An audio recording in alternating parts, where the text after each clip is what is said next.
Breaking news this Thursday night, Donald Trump is indicted. What's next for the first current or former U.S. president to face criminal charges? Calls to overhaul the RCMP, the findings from Nova Scotia's Mass Casualty Commission. There's no question there need to be changes. The force's failures investigating Canada's deadliest shooting rampage. The Vatican denounces the doctrine of discovery. These original papal bulls were all about the theft of our land. What some Indigenous leaders say needs to be done next.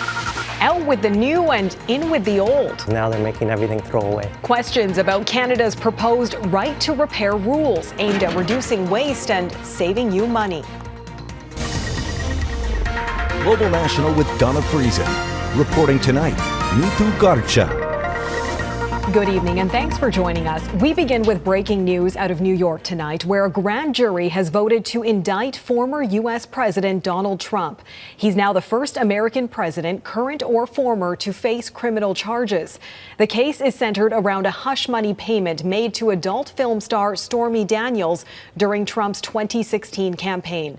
Our Washington bureau chief Jackson Prosco joins us now. Jackson, what can you tell us? Well, Neetu, this was a surprise to almost everyone, including Trump himself, because in recent days, they thought that the grand jury was actually backing away from any sort of imminent indictment, despite Trump's prediction more than a week ago that he was on the verge of, in fact, being indicted. As of tonight, we don't know what the specific charges are. We don't know what the indictment says. There's still a lot more to unfold here. At this point, what we do know is what you mentioned, that this relates to that alleged hush money payment case involving adult film star Stormy Daniels. And we know that just in the past few days, the grand jury has been continuing its work in New York, hearing from more and more witnesses in the case. Essentially, how this will play out in the next few days now is that we will have the indictment formally announced by prosecutors in New York, at which point Donald Trump will be informed. Arrangements will be made for him to turn himself in Manhattan. And Neetu, at that point, he will likely be fingerprinted and photographed, arraigned before a judge, and then likely released on bail pending trial. So, Jackson, this is what many may consider an unexpected development. As you highlighted, a big question now, where do we go from here? What happens to Trump now?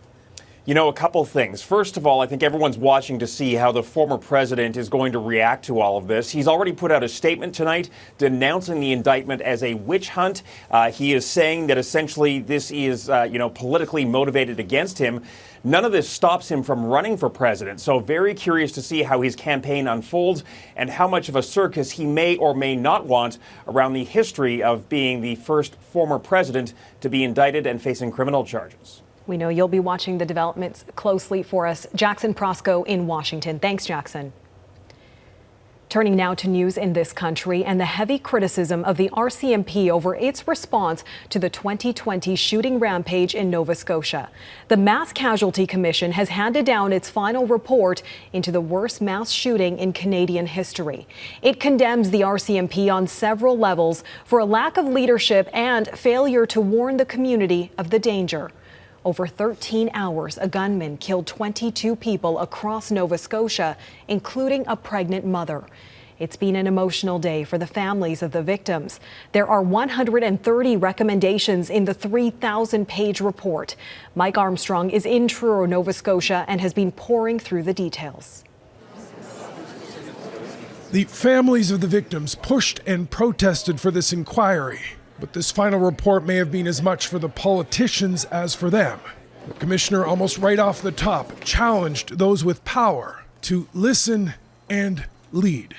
Our recommendations call for transformative change. They call for collaboration. They call for leadership. They call for you to champion these recommendations. Some of the main findings of the report deal with what was missed. The perpetrator had a long history of violent and intimidating behavior. There were years of red flags, but no one put them together. His pattern and escalation of violence could have and should have been addressed. As for that first night in Portapique, the commission commends the first officers on the scene, but says there were mistakes after that. There was no scene commander, 911 information wasn't properly passed on, and when witnesses told officers the perpetrator was driving a fully marked RCMP cruiser, police didn't believe them. The inquiry also finds police were focused on the perpetrator, but not enough on alerting and protecting the public. When RCMP Communications did put word out, the commission says it understated the threat. The number one mandate of any law enforcement is ensuring that the community is safe. And on that day, the challenge we face, we weren't able to keep that community safe. And for that, I am sorry. The commission also criticizes the RCMP's treatment of Lisa Banfield, the perpetrator's common-law spouse. It amounted to what the report calls re-victimization and says she was in no way any sort of a trigger for the event. A single charge of providing the gunman with ammunition was eventually dropped. What happened to Ms. Banfield, the way she was treated in the aftermath of this massacre, which began as an assault against her, is disgraceful. The report makes 130 recommendations, more than half deal with policing. It calls on Ottawa to hold a comprehensive review of the RCMP and to consider restructuring its responsibilities. It calls for the force to recognize a duty of care towards victims of mass casualty events. It says there should be tighter control of police paraphernalia like uniforms, badges, and gear. And it calls for new firearms rules, such as lowering the maximum number of bullets in a handgun magazine from 10 to 5, and requiring a license not just to buy, but to possess ammunition. To have this report and know that the families and the public have been heard is a fantastic thing. Nothing can be changed, but we gotta move forward with everything. One of the surprising things today was that the RCMP commissioner hadn't actually reviewed the recommendations, that despite the RCMP having been given an early copy of the report yesterday. He did say he would review them eventually and in fact promised to start a website so the public can follow the force's progress with the recommendations online. Neetu? Mike Armstrong in Truro, Nova Scotia. Thanks, Mike. A major announcement from the Catholic Church today, one that some Indigenous leaders in Canada are welcoming. The Vatican has formally repudiated the so-called Doctrine of Discovery, the colonial-era documents that justified the seizure of Indigenous lands. In a statement, the Vatican asked for pardon for the papal decrees that did not adequately reflect the equal dignity and rights of Indigenous peoples and worked to rationalize immoral acts against them by colonial powers. Indigenous groups have been calling for the doctrine to be rescinded for decades. But as Heather Yurex West reports, some leaders say today's statement doesn't go far enough. 500 years ago, 3 decrees from the Pope set the stage for generations of Indigenous suffering and misery. The loss of land, culture, the horrors of residential school, all grew from the seed of this doctrine of discovery. Which said that when European explorers carrying the flag or the consent of the Pope would encounter non-Christians, they could simply take their lands. 500 years later, the Vatican says that was wrong. Any language, concept, justification for the colonizing powers to have taken Indigenous lands was wrong and should never have been justified. It's a statement that Indigenous groups have been waiting for. When Pope Francis made his penitential pilgrimage to Canada last summer, apologizing for the Church's role in the abuses suffered at residential school, there had been disappointment that the doctrine of discovery wasn't addressed by the Pope then. A statement now is welcome, though the national chief of the Assembly of First Nations says it doesn't go far enough. We've asked for a legal revoking of the doctrine. What we have today is a repudiation, which again is a step in the right direction. It just lacks the action needed beyond that. That action, according to Archibald, should include a new decree from the Pope, one that declares Indigenous people have value and worth. We need to get to a place where we are actually seen as having the same human rights as everyone else across Turtle Island, and we're not quite there yet. Because evident in every First Nation community without access to clean water, or the overrepresentation of Indigenous people in Canada's child welfare system and jails, 500 years later, the scars of that doctrine remain. Heather Yurex West, Global News, Calgary. Outside the Vatican, Pope Francis is said to be improving. He's in a Rome hospital after being admitted for a respiratory infection. In the past, the 86-year-old pontiff has indicated he may step down if he's no longer able to fulfill his duties. So his health may be more closely watched than any pope in history. Redmond Shannon reports. The world's media outside the hospital where Pope Francis is being treated for a respiratory infection. There, too, a statue of the last pope to die while still in the role, John Paul II. News that Francis's health is gradually improving reached visiting worshippers in the Vatican on Thursday. Our faith, we believe that Pope Francis soon we will celebrate with him to the Easter. The busy Easter week begins over the weekend with Palm Sunday. Hospital staff are optimistic Francis can attend, according to Italian media. When the late Pope Benedict resigned 10 years ago, it set a new modern precedent. Francis has hinted he might follow Benedict's lead if he were very ill. But more recently, the 86-year-old suggested he would be reluctant to set it as the new norm. That could elicit a certain appetite for maneuvers in the Vatican, in the global church. And he's quite right about that. In the past year, a knee injury forced Francis to use a wheelchair. And he recently has had a recurrence of an intestinal issue that previously needed surgery. The decision on just how ill he would need to be to step down rests entirely with Pope Francis himself. The pontiff is due to visit Hungary next month. Redmond Shannon, Global News, London. In Tel Aviv, it was a night of protests. Israeli Prime Minister Benjamin Netanyahu may have pressed pause on a contentious judicial overhaul plan. But that didn't stop both people on both sides from taking to the streets. Demonstrators gathered outside the U.S. Embassy to praise American President Joe Biden's criticism of the proposal. But hundreds also rallied in support of the changes, destroying property and making veiled threats, even against our own team. All of it showing the deep divide between left and right among Israelis. Crystal Gamansing reports from Tel Aviv. Billed as a liberty march for and by those who support judicial reforms. Roughly 1,500 danced and hailed the man they lovingly call Bibi. This is the Likud flag, which is also blue and white. The reason I took it is because the leftists are using now the regular flag. No one in this crowd wants to be mistaken for a leftist, a sign of just how divided Israeli society is right now. This rally was the first since Prime Minister Benjamin Netanyahu was forced to pause his planned legislative changes. We're not going to stay silent for it because we voted and we won this, and we are the majority. The energy at this particular rally fluctuated between jovial and frenzied as a man with a Kach party flag was spotted. It's a banned extreme right-wing group in Israel. He was quickly ejected. Then attention turned to a temporary art sculpture. It was set up days ago, a creation noting that elite Israeli fighter pilots said they'd refuse to train if reforms were passed. The display was toppled. People took turns busting it up while others tried to shield them in the act. Cameras were blocked and at least one media crew was escorted away from the area.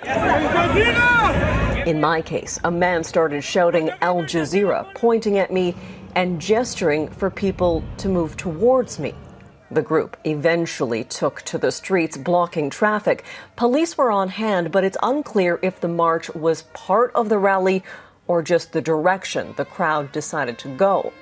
But there's no confusion over the direction they want the government to take. Don't give up.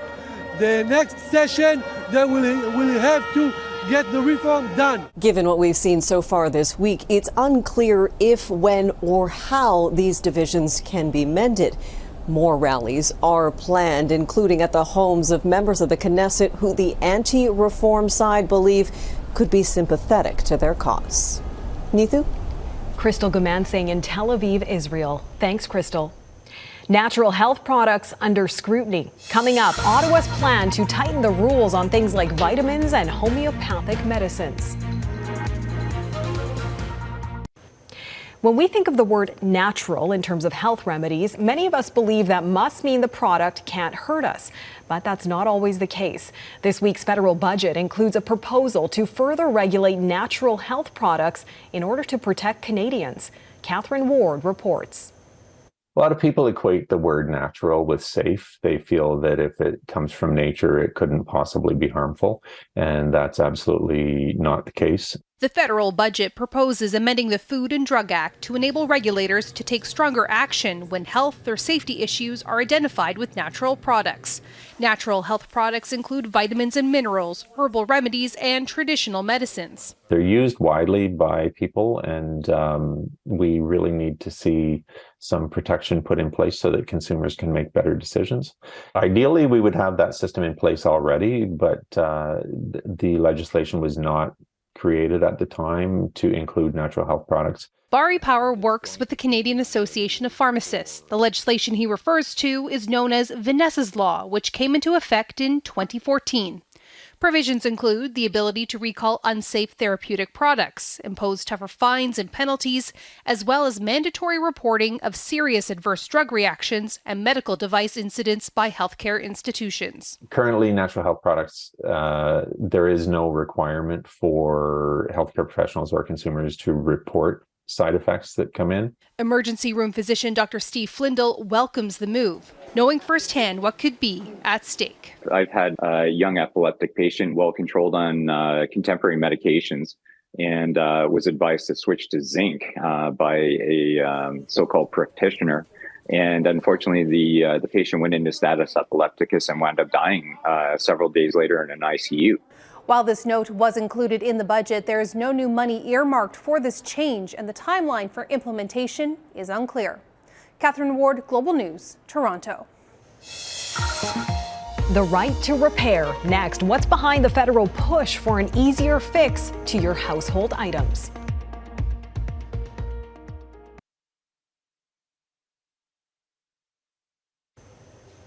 The federal budget released this week included plans for so-called right to repair rules. They're meant to make it easier and cheaper to fix things like home appliances, electronics, and farming equipment instead of having to completely replace them.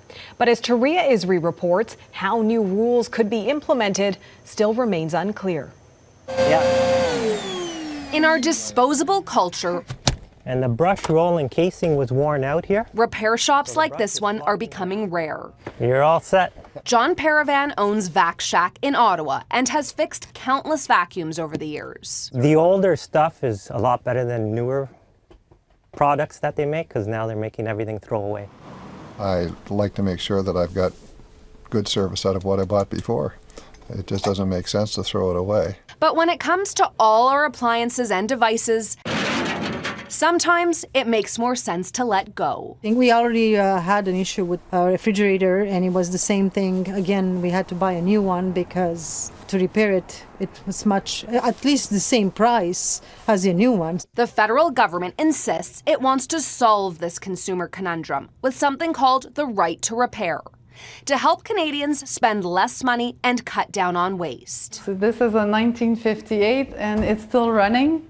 Business owner Sylvie Poirier has seen the life cycle shrink and complications grow, with parts less compatible than before. It's really specific to the unit itself, so that makes it more challenging.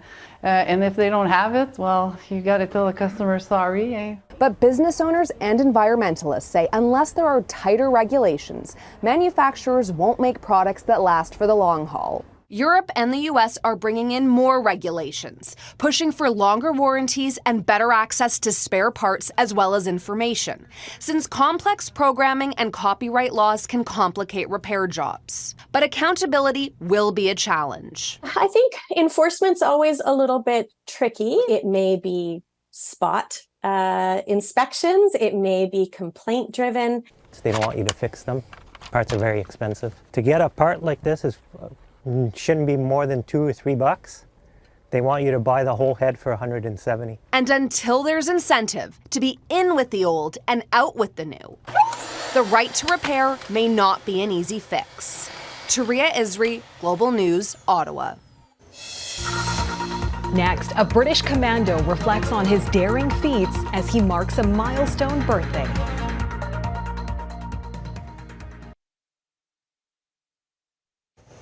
James Bond might have only lived twice, but one British commando now living in Ontario has enough stories to fill several lifetimes. Tom Bonham recently turned 100 and is reflecting on his time as part of the 30AU, a secret Second World War unit. Mike Drolet sat down with the man believed to be the last surviving member of this team. Creep up behind him, throw that between his legs and twist it and pull it, and then fall flat in his face and... It's been 80 years, but Tom Bonham is still a commando. Oh, you're taught that. That's it. Either you do that or you get killed yourself. The year was 1943 when a young British officer named Ian Fleming pitched an idea. He'd create a top-secret commando unit called the 30AU, which he later used as inspiration for his James Bond spy novels. Bonham was 19 when he volunteered for the new unit. All he was told was that it would be hazardous. Why would you sign up for something that says hazardous duties? You're a teenager looking for adventure. It sounds good, okay. It was only when they began training that they understood they would be different. Regular soldiers didn't have to know lock-picking, safe-cracking, or how to infiltrate enemy territory in a submarine. But Ian Fleming didn't envision his James Bonds to be regular at anything. Now here's where Tom's story takes a life-changing turn. Even so, the Germans still offer stiff resistance. He took a bullet to the shoulder during the invasion of Sicily. He woke up in hospital with no ID. He didn't even have his beret. After the war, he moved to Canada, got married, and never saw his buddies in the 30AU again. Yeah, so there were lots of reunions, but because he'd moved to Canada, he just completely lost touch. That is until 2020, when historians Dave Roberts and David O'Keefe found him. And oh, what a shock it was to learn he'd been a victim of friendly fire. So you thought for almost 80 years that a sniper got you? Yeah. No one ever told me. No one ever told me I was... So the forgotten commando was now found. And when he turned 100 a few weeks ago, a trio of commandos flew over from the UK to present him with a statue and renew a bond long thought broken. It just brought it on again. I felt as if those three had been with me 80 years ago, that we'd all been together. That's how I felt, and still do. Before leaving, they gave him a beret only a select few can wear. The last of the original Fleming commandos made whole again. Mike Drolet, Global News, Tillsonburg, Ontario. And that is Global National for this Thursday night. I'm Neetu Garcha. Tonight's Your Canada is the Wharf and Breakwater in Port Morion, Nova Scotia. Thanks so much for watching. Have a great night.